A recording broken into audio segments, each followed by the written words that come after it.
Do you see a lot of coaches lost today? I see a lot of coaches that have no idea. You know, you can't coach if you don't have an idea of how you want to do things in the game. Because if you don't have that, if you don't know what you want to do, how you gonna select or how you gonna design exercises for the session. Without that, you can't coach. But the problem, in my opinion, is too many sports science don't understand the game. A great pianist doesn't run around the piano or does push-ups in his fingers. To improve, he plays the piano. You know, it's common sense, I believe. You know, and today is different. You have internet. You can Google exercises. You can whatever. You can find so many exercises. But behind that, you need a logic to do the work. I know what I say is controversial, but you know, I'm okay to speak. I did it all my career, so I'm fine with it. Hello coaches, welcome to a very, very special episode of Modern Soccer Coach. This week we are joined by Rui Faria, 17 years at the very, very highest level, success with Jose Mourinho in Portugal, in Spain, in Italy, and of course England. But it's not just about that success, it's how they worked, it's what they did, it's the impact they had on the coaching landscape. Rui was at the forefront of tactical methodology and bringing that into football, aligning sports science, which he talks about, with a football idea, which he also talks about, integrating a holistic approach to football. There are very, very few people in the world more qualified to talk about this topic, but Rui feels, like a lot of us do, that football has perhaps lost its way in terms of the style, in terms of the coaching, and he's going to talk about that on the podcast. This was a big bucket list for me since I started the podcast in 2017. I wanted to get Rui on because he had such an impact on my coaching and how I view the game. So I was really excited to speak to him. If you enjoy it, please like, please make sure you subscribe. Got a few more big interviews coming up as well. Thank you so much. First off, Rui, thank you so much for coming on. My pleasure. It's an absolute honour to have you on the podcast. Your journey obviously fascinates me and fascinates a lot of coaches, inspires a lot of coaches. But I want to start with, you've talked about this football idea, how you see the game as being a starting point for methodology. Yeah. Where does that idea stem from? I think you can't coach if you don't have an idea of how you want to do things in the game. So the way you want to play, your idea of defending, attacking, how you want to control the moments of the game, what you want to do when you win the ball, when you lose the ball, you know, all those aspects you can't coach if you don't have that. Because if you don't have that, if you don't know what you want to do, how you gonna select or how you gonna design exercises for the session. You know, so everything is related. Once you have the idea, then you go and you decide and you choose the best exercise to put that idea or to pass that idea to players. And of course, methodology is fundamental. Methodology at the end gives you how can I say, a reference for everything you do, in terms of controlling your process, your work, giving stability to your ideas during the competition, and so methodology give you all the criteria. In the end, is like a guide, is like what keeps you on track, and you know, is fundamental. Without that, you can't coach. You know, this is my view, and I know that even now there is a lot of people without it. You know, and this is not criticism. It's something you can see it by the pattern they give to the way they organize the work and to the way they deliver the work to the players. How things can change according with a moment of the team, you know, and methodology needs to be behind everything, you know. I believe that sometimes people speak about philosophies, and most of them, they don't realize the meaning of the word, how deep this word can go. Philosophy, people sometimes speak that they go to the way you're gonna play, And philosophy is much more than that. Is everything that involves the coaching. The direction you want to follow when you decide what you're gonna do, according with what we just spoke before, according with your idea of play or your style of play. So everything that is related to that, the way you're gonna lead the players, the way you're gonna pass the information, the way you're gonna give the feedback, how positive you are with your players, how patient you are to develop a certain idea that you believe. The main thing is you need to believe, because if you don't believe, it will not be true when you are passing that idea to the players. So philosophy involves everything. Is too deep to just speak about a certain idea of play or a style of play. But going back to the beginning, I think everything starts on the way you see the game and the way you want to project the game for the team. Do you think that kind of underappreciation of how deep it goes creates this generalization of the football philosophy? Everyone's football philosophy today seems to be quite similar and generic. We want to play a passing game. Are you saying it's got to go deeper? It's got to go into your management, into your beliefs. Can that be limited by a culture if you grow up? Of course, yeah. Of course, it's limited, and I think in the end, is your beliefs as a coach. Is who you are, is your personality, is related with all that. Everyone, like I said before, everyone speaks about a philosophy. Everyone says, I have a philosophy of play. And today there is huge tendencies in the game.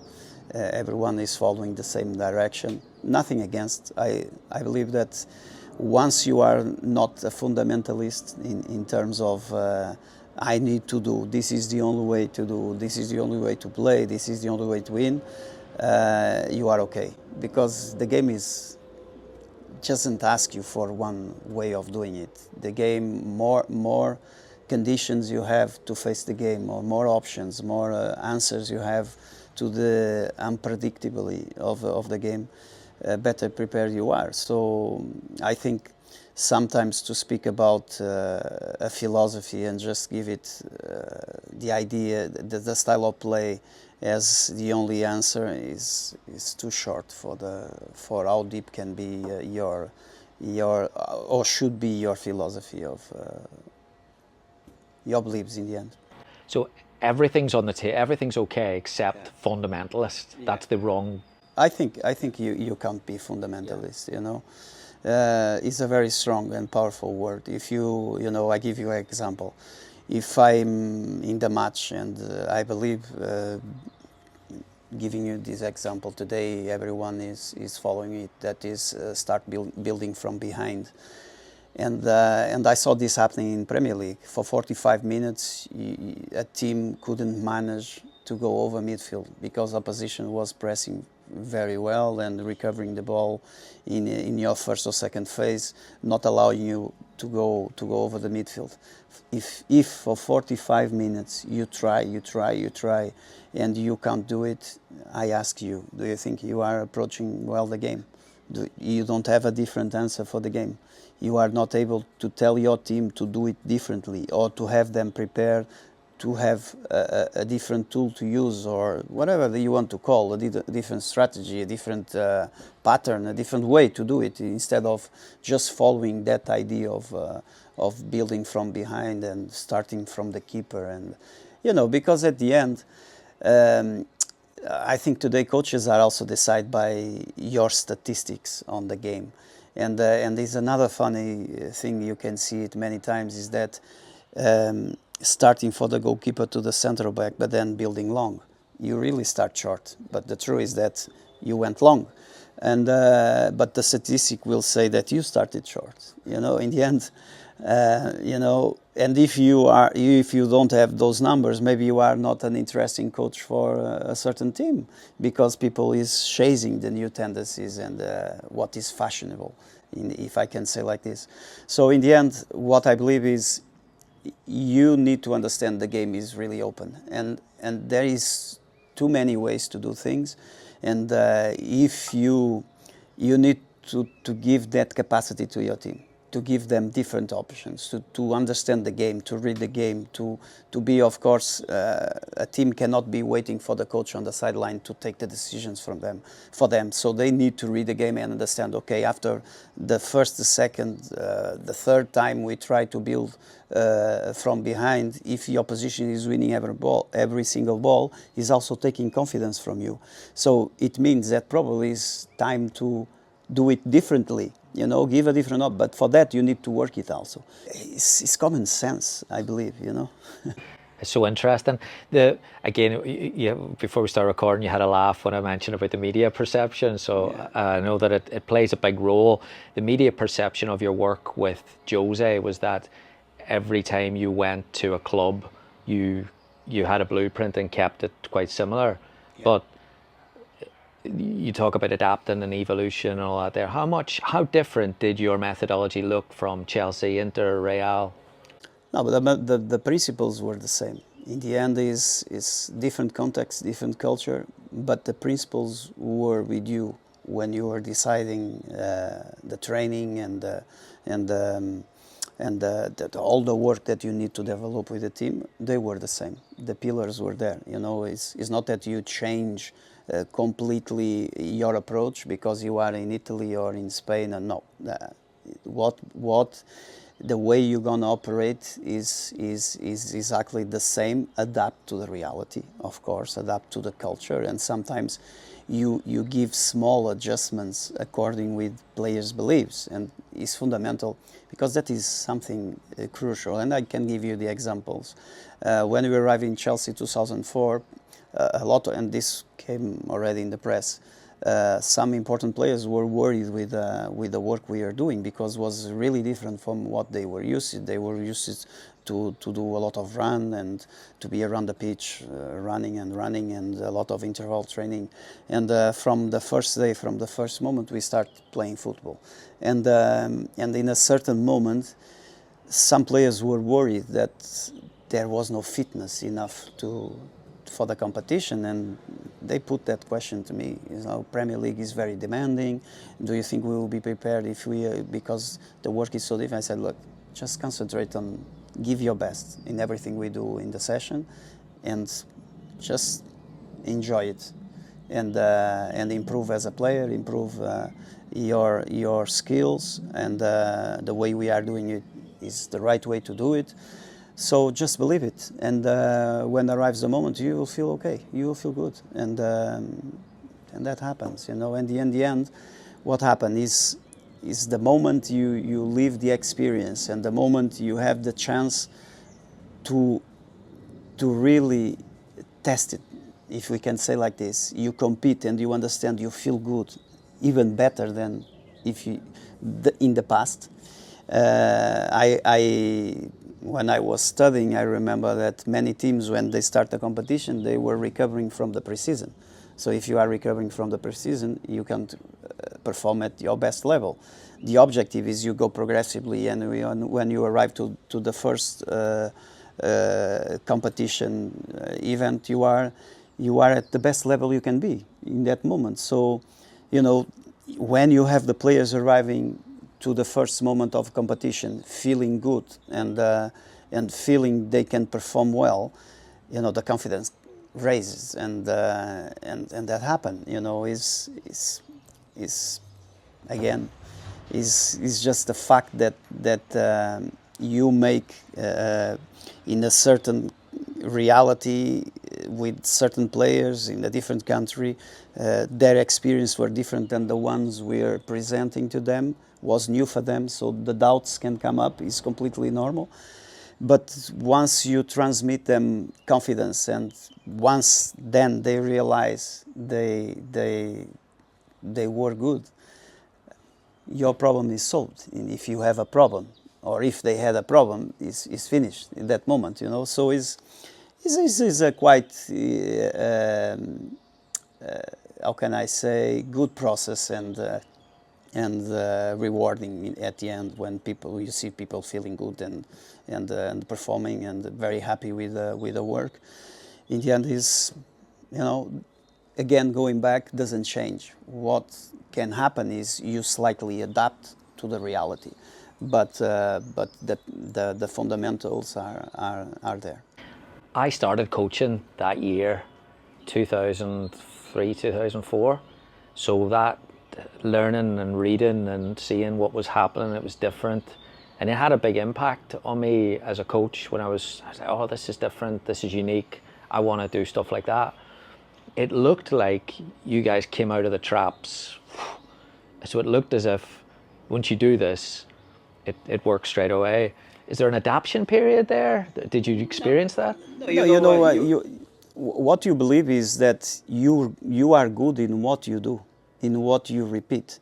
If you have 1.5 hours for a training session, what are you going to do? What do you want to do? It's mainly to play football. It's mainly to improve, to create conditions for you to improve doing that ability, to develop the skills that are part of it, you know. I used this analogy in the past, and it's not mine, other people use it, that is a great pianist doesn't run around the piano. He came publicly already, or does push-ups in his fingers. To improve, he plays the piano, you know. So this is the idea, is the philosophy behind, is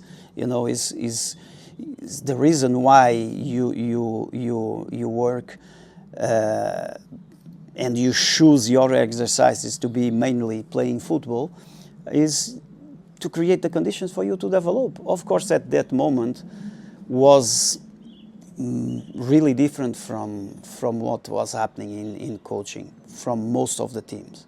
And once you mix that with good leadership and creating good beliefs and a good idea of play and pass them to the players, and players are involved and committed to go forward with it, you know, success is coming. And we lived a period where every club we were arriving, we needed to win. Everyone was expecting us to win. Today you see a different reality. You know, you see coaches arriving to the big teams and they don't have to win. It's like if there is no pressure to win, or they don't need to deliver titles. You know, we speak always about the future, about developing players and young players. We are building the future, and sometimes just erasing the past, the success that the club had, and you go 3, 4 years, 5 years in the desert without winning anything. Like if winning is not important part of a club, or even the history of a club, and that is what you have today. So you know, at that moment was really different. Today is different. You have internet, you can Google exercises, you can find so many exercises, but behind that you need a logic to do the work. Behind that you need to understand what is good for you, what can work for you, the order you can give to your process, because in the end it's not about controlling, it's about not losing the control of the process, you know.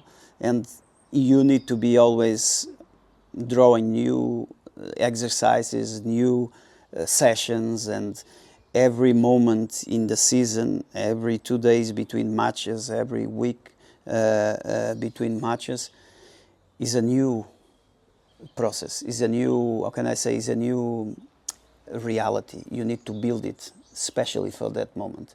And this is something that is great, you know, is you are always, you know, you are walking the way, you know, and this is very, very important. I think that's a really powerful point, because I think when people think of a methodology, coaches want control of their schedule and they want to be able just to, you know, plug and play to an extent. But you're talking there about the session that almost every week starts different, and you have to be creative in how you're solving problems to that there. Yeah. You need. Of course, you repeat exercise during a season, but you know, your big test.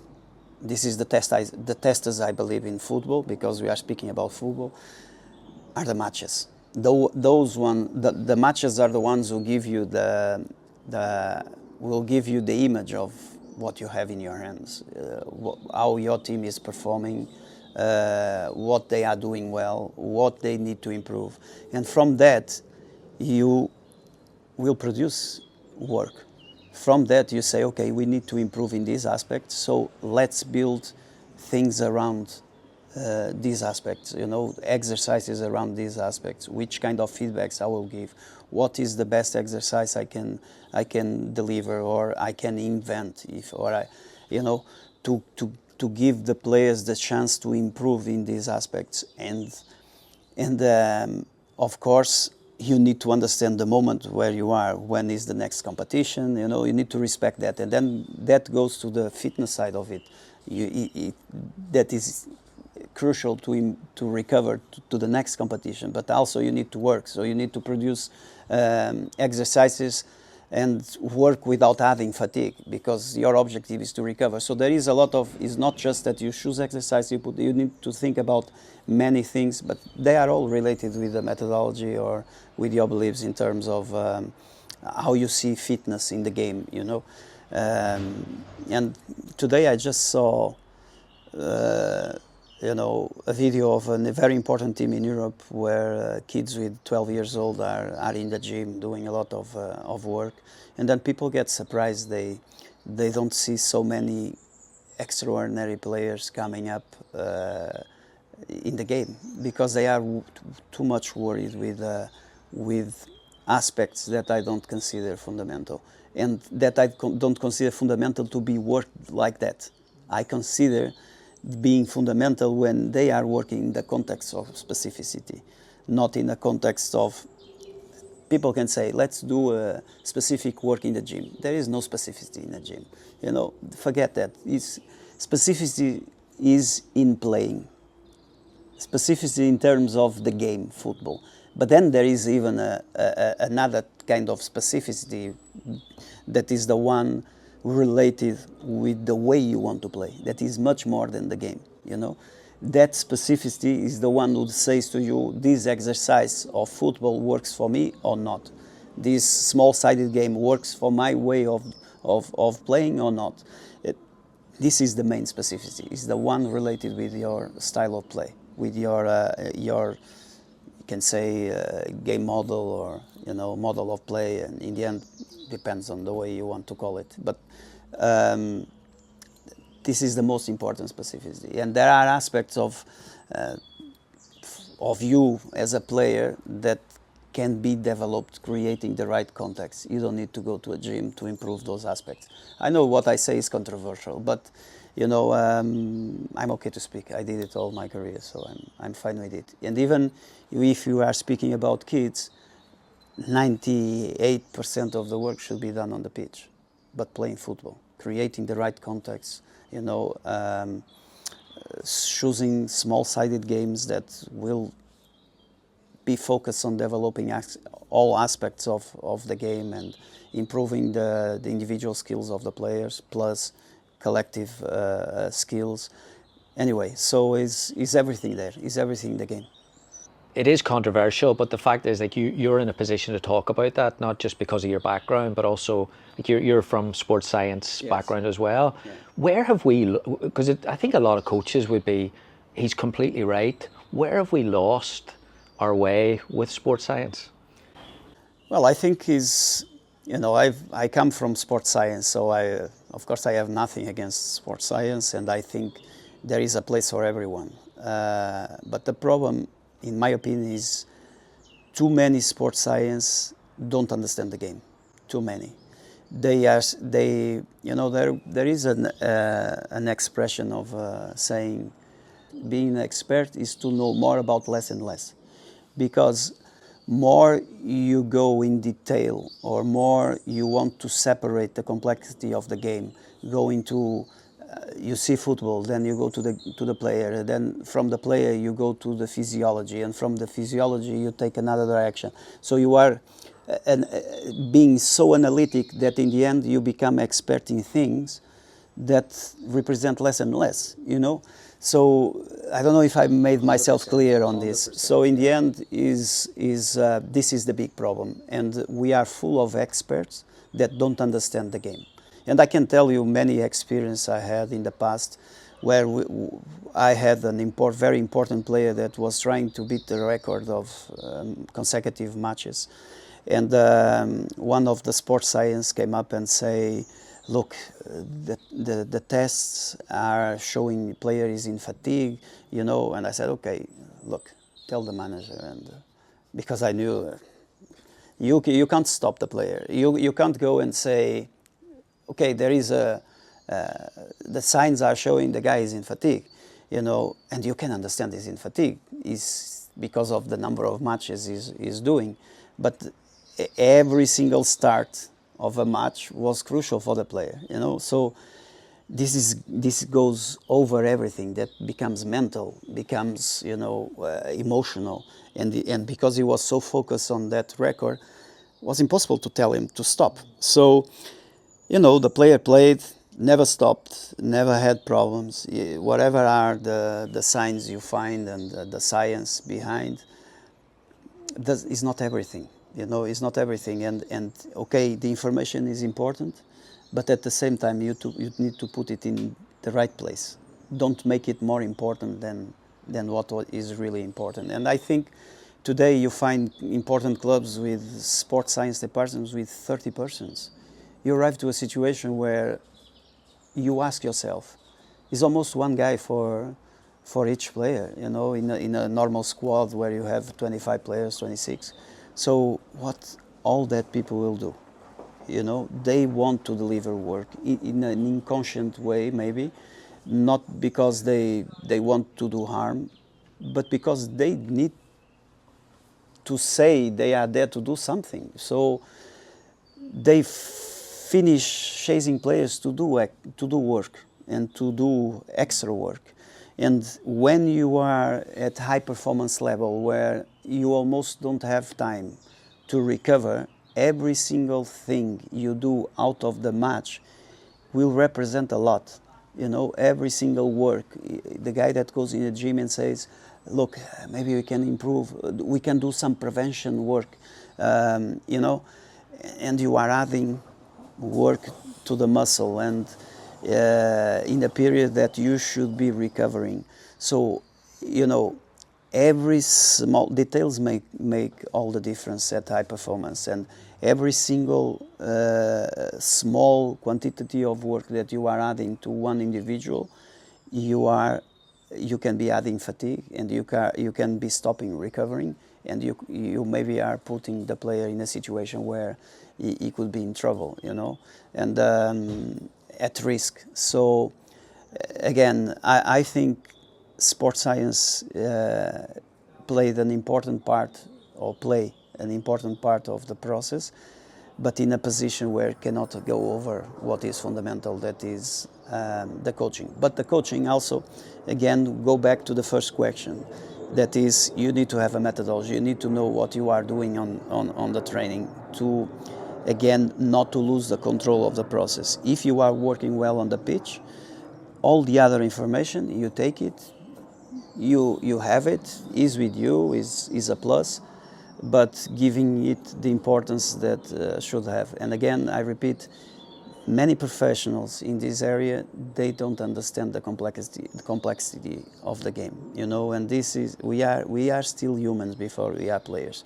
And there are so many aspects that are much more important than just looking to the physical or to the biology or to the physiology of the game, that mentally had make a huge difference on performance. On that there, on the science, when you took away the GPS at Manchester United, was that to make a statement that you wanted to look at more globally, or did you seriously think that it just wasn't bringing any value to the table? No, you know, what brings, you know, I have nothing against the GPS. Yeah. Naturally, I'm not against the science. You know, I think that if you don't really know how to avoid to lose the control of the process, to have a GPS can create you an habit. Okay, so by the GPS you can create an habit. If you follow what you do every single day, the amounts of work, you are controlling it by GPS, you are creating an habit. In the end, You also know that different GPS can give different measures. Some people say the algorithms are not accurate. The only one that is more accurate is the distance run. So, you know, there is a lot of aspects on it that can be discussed. But at that time, the reason why we didn't use was the fact that they were being misused, and in a way where we didn't want the information to be influencing the players. So because I didn't need it to avoid to lose the control of the process, and that was my responsibility, the performance side also, I just took it because I was not using them before. The first time I had a GPS in my hands was in 2004, so in the beginnings, and so it's not that I'm dealing with something that is new for me and I'm old-fashioned, and you know, I knew how to control the process, and I did it all my career. I don't need a GPS to control the process and in theory the load. You know, so it was not a problem for me to give up from them in a context where they were being misused. And to be fair, I gave the interview to Simon after he spoke to me about one Man United professional who told I was old-fashioned, not using the GPS. And I remember that I told Simon to check the numbers in those 2 seasons I was in Man United, from 2016 to 2018, and the players' availability those 2 years, and they were the best in the years that they were reading the numbers.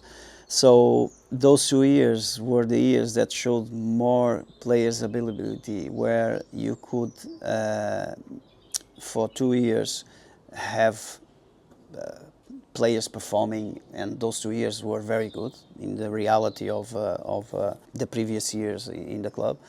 So was not a question of making a point, it was a question of finding again the right place for our work, and to avoid to have misconfusions in the way the GPS was being used. But again, I have nothing against the GPS. It's something that, you know, what I believe is measuring the load and creating a culture of a player finish a session and is chasing the numbers he has, is, I think, can hurt more a team than benefit. Because at the end, the main aspects of the game are not the distance I run, the high intensity I did, whatever, are not there. There are aspects of the game much more important than this, and maybe we are creating a culture of running and distance and high intensities, and again, this is discussable, and is my view on it. Yeah, just on that, you also, in Simon's interview, you talked about the mental intensity, and how, again, intensity is just generally perceived as a physical variable. You see it as a mental, or... No, I think in the end is related, because it goes back again to what I said. There are mental aspects in the game that are much more, and emotional much more, they become more important in everything you do. So your mind is in control, and the question of it relates with levels of concentration, of focus. In the end, the awareness of the context of the moment, every second of the game. What means this is that sometimes the level of intensity is not related with an expression of physicality. You know, I give you an example. If you are in a World Cup final, taking a penalty, okay, the final is being decided on penalties. What do you think is the level of demanding, of focus, of concentration? The intensity of concentration in this moment is really high, but you don't really have an expression of physicality. So what we mean with this is over the expression of physicality. Sometimes the fact you don't need to be running to take the best pass or the best decision, and the decision is also related with focus, with being in the game, reading it, instead of be focused on running up and down and up and down. And you see a lot the matches today, and sometimes teams not able to maybe to slow down the game when it is needed to be more cerebral, to think the game. And what you see many times is everyone is running back and forth, and the game became really, I would say, physical, or an expression of physicality. You find it clear. So the intensity is a word that I like to put it first, more related with your brain, with your focus, your level of concentration, than an expression of physicality. You had a quote a few years ago about the Italian tactical culture, that when you made a change, they were adapting. Yeah. Question I always, when I loved that clip, and I thought what I'd love to ask him about that is, was it your responsible to help the players adapt to that, or were the players, because of the methodology, able to adapt? No, when the methodology helps, because again, if you spend your time playing, and if you spend your time changing, making sometimes were more structural changes, system changes, if we can speak like this, a position, how much the position will influence in the space around you, and how much will influence the opposition, or the opposite, if the opposition is changing, how you're gonna adapt to create. Sometimes people say structures are not important, dynamic are important, and it's true, because imagine your 4-3-3 or 4-2-3-1 maybe have a different dynamic than my 4-3-3 or 4-2-3-1, whatever is the system or the structure you are using, because dynamic is what gives life to the structure. But I also believe that the position on the pitch, by the structure, also have a huge influence on the spaces, So when it's easier sometimes, when the opposition, when you change and you want to make a change, a structural change, to change dynamics, and the opposition is able to immediately adapt and is ready to do it, is something incredible, because at the end, again, that managing of spaces is a nice fight, and in Italy it was special, because every team there is probably a different culture of how to adapt and adjust in the game, and many times by the structure, not really just the dynamic. Of course, the structure will influence the player's dynamic, and more than the idea of play you have, is what the structure will give you naturally by the positions. So at the time was something that you could feel was different than the realities and the experience you had, because I remember before for us to change and try to influence the game in a different way, and the opposition not adapting immediately to it, waiting to see and taking long time to adapt and to understand what was going on. And in Italy they were more pragmatic, if you change your structure to try to explore different spaces, they will be immediately adapting or adjusting or matching, but they were answering immediately, and that was a particular experience. I went to the San Siro a month ago, first time, and it blew me away. I've never experienced Italy football stadiums. When going back to the Inter Milan team in particular, always seemed to be emotionally in a space that they were ready to. They were on a scale that the rest of the world couldn't handle.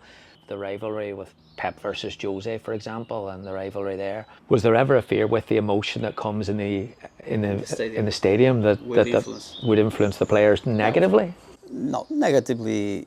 I don't say negatively, but that there is an influence. Players are humans before they are players. In the end, They are more cold in terms of feeling what is going around, but of course influence. I believe when you are on the pitch, even if you are focused on the game, you know, and you feel it, how much a stadium can have influence on the players. I don't believe that they are indifferent to that.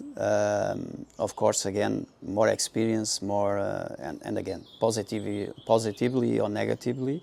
I believe everyone needs to have a way of doing things. You know, if you don't have it, I think you are lost in a process. You know, if you don't know where you want to go, how are you gonna? Even a GPS, it doesn't take you anywhere if you don't put the address you want to go. Do you see a lot of coaches lost today? I see a lot of coaches that have no idea, and one of the things you know, when you have a GPS, you are controlling a load, you know, but that load doesn't bring you a logic of football stimulation, if you want. It's like if you do a fruit salad every session, you know, and you can't work like that, you know. You need to have a pattern every single day, different than the other. Is what alternance is the word, no? Alternance. Alternate. Yeah. Change. You need to alternate the stimulation. So you're saying, sorry, fruit salad, you mean just generally? Generally, yeah. The people brings to the session whatever they want to do, and they are controlling the load by a machine, and it's done. But it's much more than that, you know. That doesn't give you everything. You know, so if there is no logic in what you are doing, it's just a machine measuring load, you know. So anyway, it's not a criticism.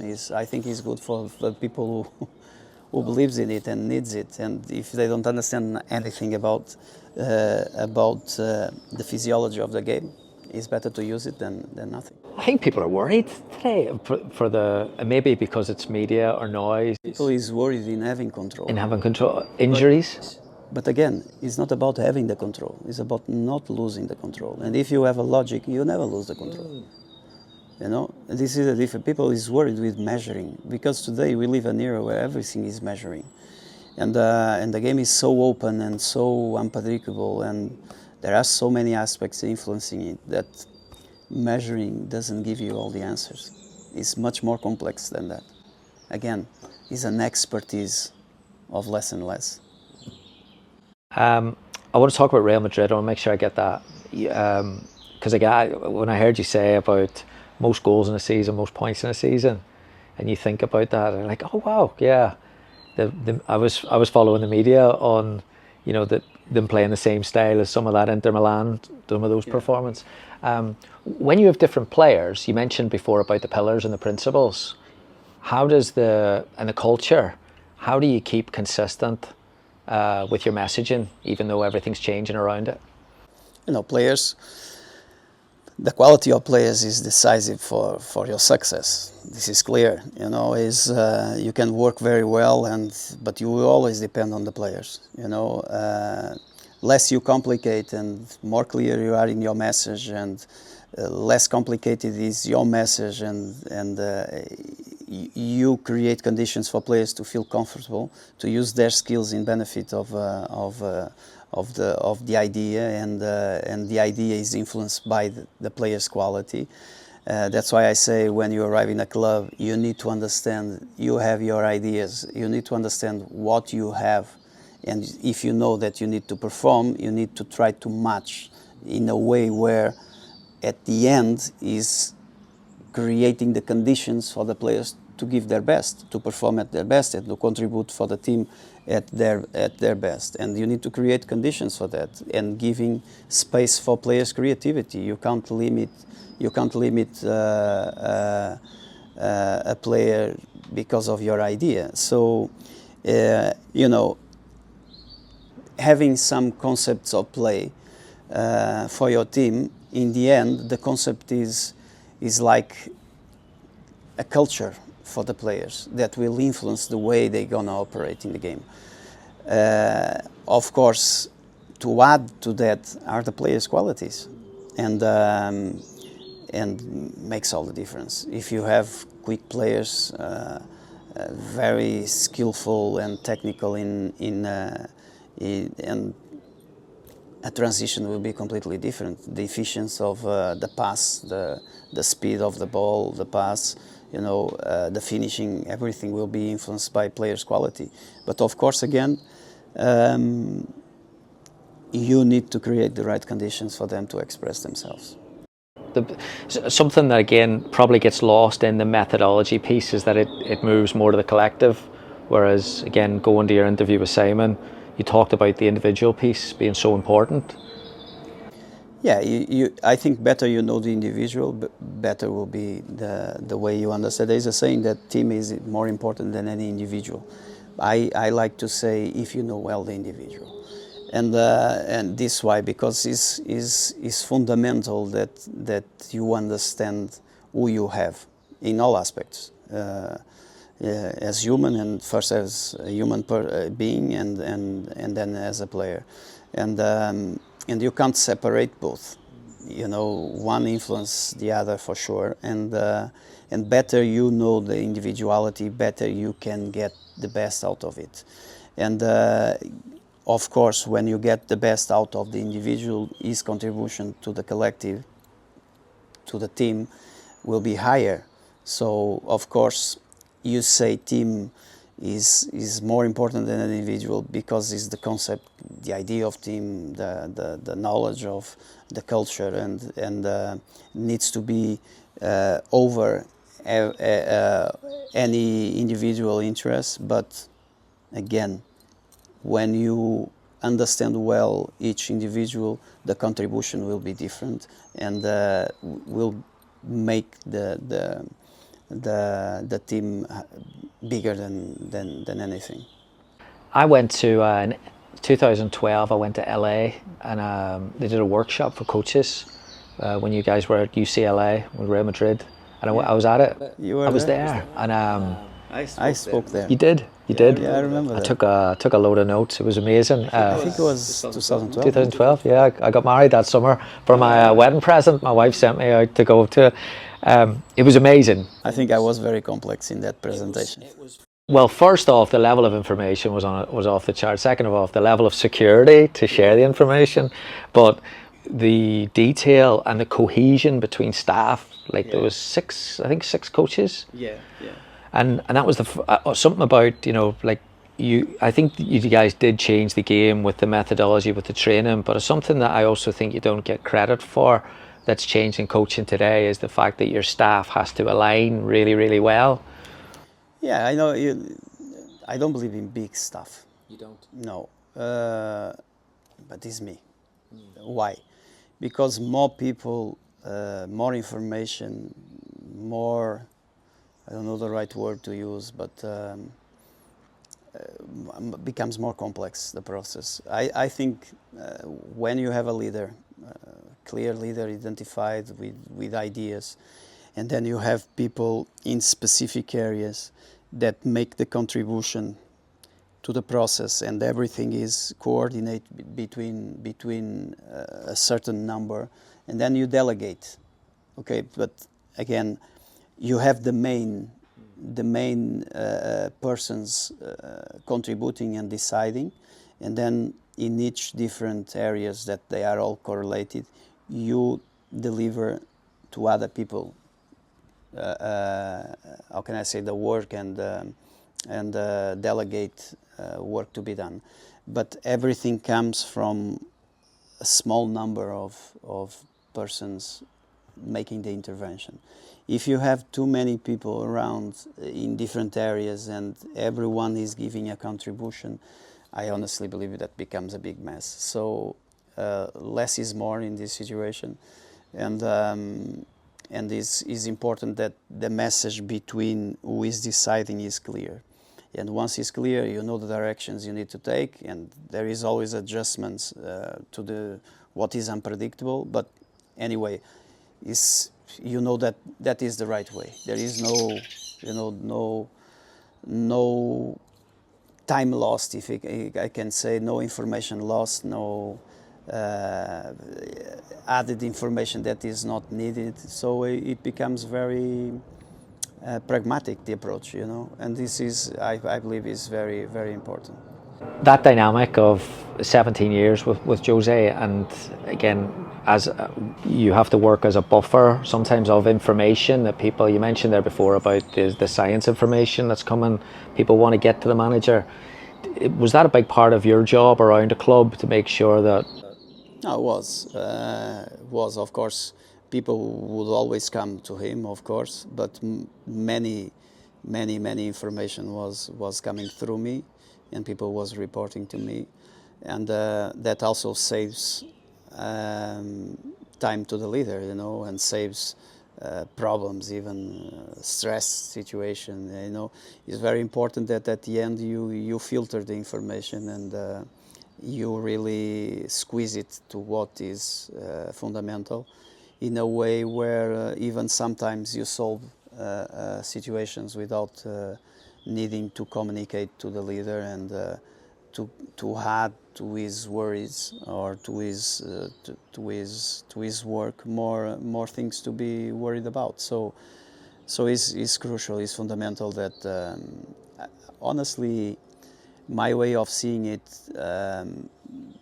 the person behind the leader or working closer with the leader needs to have a good control of the process, to be able to pick up everything around, and even if people sometimes report directly to the leader, that you are able to control the process without giving extra work to your boss. Brilliant. All right, last few for you. This has been amazing. I think you've been really clear. I want to go back to look at coach education, because I know, like Simon says, he met you on the pro license, and obviously with your background, you value the educational viewpoint. When we look today, and if we've moved way off the scale that we're in the measure, and we've moved away from understanding and appreciation of certain variables, how do you think we get that back from an education standpoint for coaches? You know, it depends on, sometimes people not even know that there is something that is different, you know, and today information is everywhere and a lot of people speaks about, but never forget one thing: a theory or you know, a methodology doesn't make you a good coach. Understand what I'm saying? Is a theory. The way you're gonna operationalize, the way you're gonna build your process, the way you're gonna lead it, is what makes you great. You know, is an important part if you have that knowledge. But just by knowing the theory, don't think you become a coach. But in relation with education, the first thing is people to be, how can I say, open to follow different directions. If you want to start looking to football and think about football, and from there, from your style of play or the way you want to play, the way you want to modulate the game, make it your own, your identity as a leader, if you start from there, then you come down and you follow all other stuff that is around, but your priority is still that one. And how much different departments, different science will influence this. Don't put it the opposite. And the problem today is that people is speaking about, like I'm reading, that football today is a sprinting game. Football always been a sprinting game. I remember that sprint was always part of the game. That we sprint a lot today and too much maybe. Yeah, it's true. We are taking the game in that direction, even by the culture that we are influencing the players to have. If you see today the kids, they put a GPS like they put a shin pad. So it's exactly the same. If the GPS is like a boot, you know, and I ask you, the boot is essential to play, the GPS not.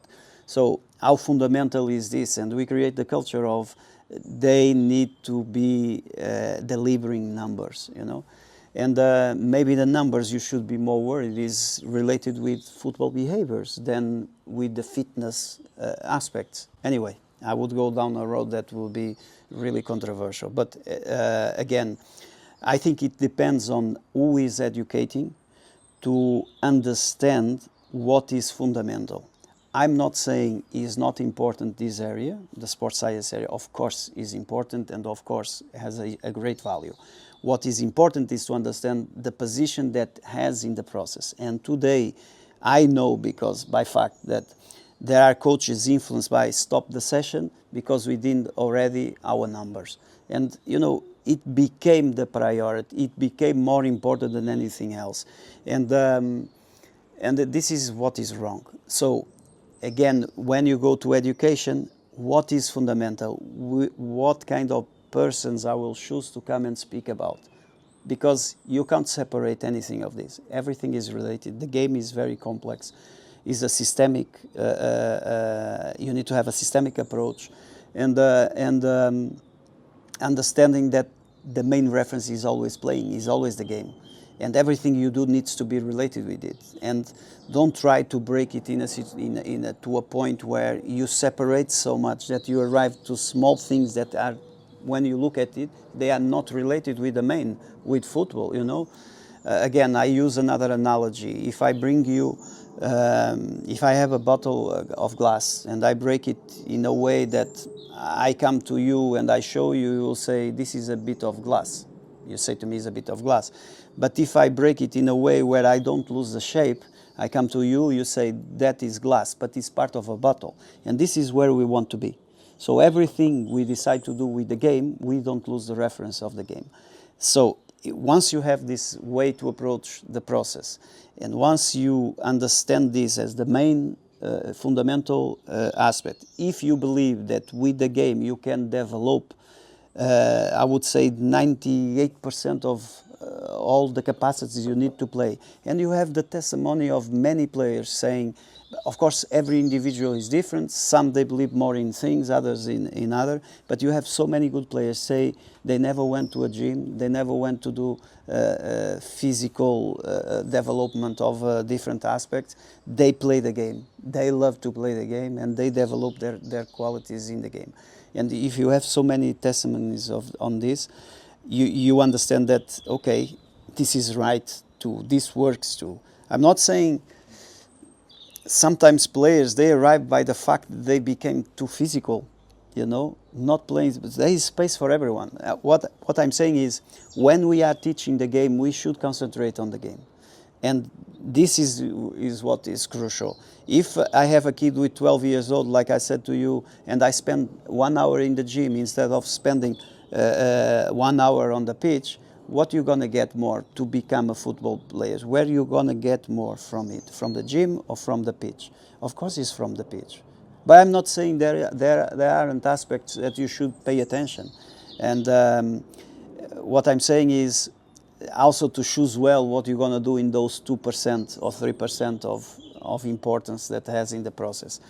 Again, in relation with education, is to choose the people that speaks about football and that they understand also a bit of, or they understand or they have the knowledge of the importance of other aspects. Today, the society is about numbers. Performance is about numbers. So what can I say to you? Is what it is. And once it became a big business in the end, you know, football always been allowing everything to come in, and everything would fit the purpose in football. And so there is space to do so many mistakes that you know, football can cope with. Speaking of coping with all that, last question: how did you know, with a super intense experiences consistently for so many years, and the media surrounding that, how did you manage yourself on a daily basis to be in a good space? Well, I didn't stop liking football. You know, I like football. I like to challenge when I see them, when someone says something, and I like to reflect on what people says and people that is involved at a higher level. and I try to put myself in place and how I will do it, how I will see it, and that reflection keeps me involved. I didn't give up, of course, from the game. Yesterday I did. I'm a technical observer for UEFA, so I did the match, Tottenham match, and so I'm involved in the game, you know, and I didn't lose. In the end, football is been my life, but you know, I keep myself together. I enjoy my time, and I see football in a different way. Not so much on the pitch, of course, but more on the mental side and on the seeing how football is taking the direction is taking in evolution. Sometimes I question myself if the evolution is being the best one, and I have my conclusions too. And I don't think it is, especially when again is too many people, too many. The process became too complex to be just football. We have teams with they look like hospitals, you know, with the medical departments and sports science departments that are huge than all the club. Anyway, again, it's not a critic. It's just it's a fact, and you can go around and you find them. And nothing against the professionals. I'm also from the science, and I come from the sports science side. So, but football is much more than that. If arrives to complement and to help, to give a feedback, a small contribution, even if it's a small contribution, is important. But when it becomes more important than what is important, it makes no sense. And again, I see football in a different perspective, but I enjoy it. America, I'm going to sneak one more in if that's okay. USA, they're trying to obviously upgrade and upskill in their coach education and get better coaches. Culture is different, a lot different. Very professional game is young. Portugal had a revolution that probably started with you guys 20 years ago and has continued. Yeah, we had a huge influence. Our success, or Jose Mourinho's success, was crucial for. At that point, everyone wanted to be a footballer, and when we came and we had success, everyone, the young kids, they start also thinking about being a coach. So it opened a completely different way to see it, and yes, there was an influence, a huge influence on the coaching, and today Portugal is full of good coaches, and you can see that for the size of the country, the number of good players we have is something amazing. It's a huge success if you compare with other countries with 40, 50 million persons.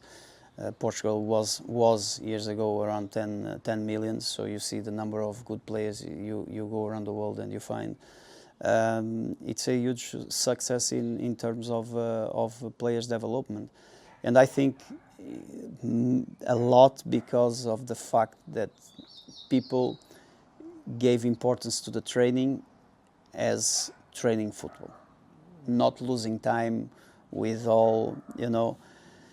Before, the best players from Brazil, and they were coming from the streets. There was no coaches there. There was just the game and the nature of the game. I'm not saying that coaches didn't improve a lot on creating better conditions, but a lot of the fantasy is lost also, you know, and that was coming from the freedom to play, you know, and don't disturb, let the kids play. If I see kids with 9, 10, 12, 11 years old losing time with a lot of stuff instead of playing, I'm already disappointed with the session. If I see a session where, you know, even for warm-up, you know, warm-up is something that, you know, kids, you remember when you were a kid, you start playing, have you done any warm-up before you start playing, or you become to a point where the sessions became too formal. You need to have a warm-up, you need to have a preparation before the warm-up, maybe go to the gym a little bit, then come and prepare the player for the set. You know, you can give routine and criteria to your work, and maybe you don't need to go through all those phases. Maybe I'm being too much pragmatic, but the reality is this: get the best out of each session, using it for playing, you know, to create good exercise, not complex, where you create a challenge to the kids, for the kids to solve, and gradually give information, but information that helps them to find, is like a guided discovery in the game, and this is what is fundamental, you know. And I think the success comes from this, from giving importance to the coaching in what is really important. Brilliant. What a way to finish it. Rui, thank you so much. That was amazing. My pleasure. Top class.